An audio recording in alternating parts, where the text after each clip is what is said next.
Self-proclaimed philanthropist na si Francis Leo Marcos, nakalaya na matapos ang halos 4 na taong pagkakakulong. Pero bago pong ating balita, wag pong kakalimutan mag-subscribe sa ating channel at pindutin ang notification bell para lagi po kayo updated sa ating mga balita.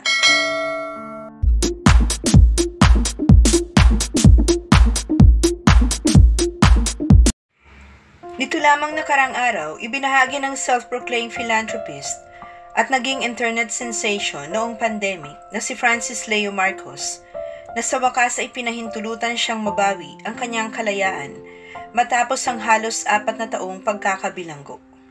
At sa kanyang social media account post, ibinahagi nito ang isang video kung saan makikita ito na may hawak na dokumento na pagpapatunay na siya ay nakalaya na.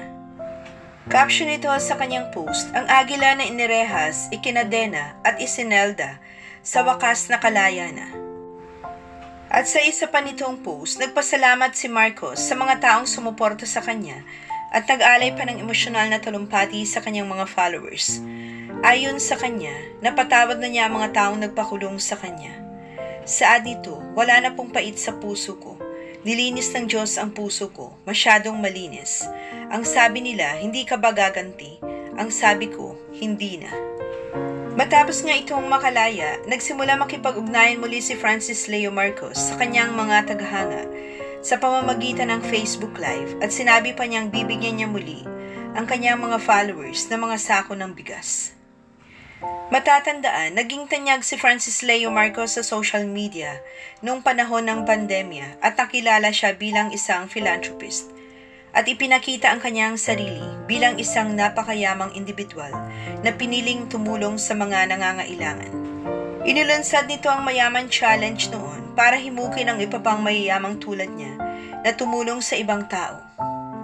Samantala taong 2020 ay isinailalim sa kustudiya ng mga otoridad si Francis Leo Marcos matapos silang matuklasan na sangkot umano ito sa ilang iligal na aktibidad at gumagamit pa ng peking pagkakakilanlan.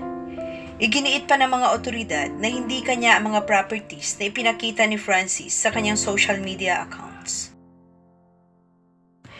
Maraming salamat po sa inyong panunood. Huwag pong kalimutan mag-subscribe para sa iba pang showbiz updates. Kita-kita po tayo sa aking next video.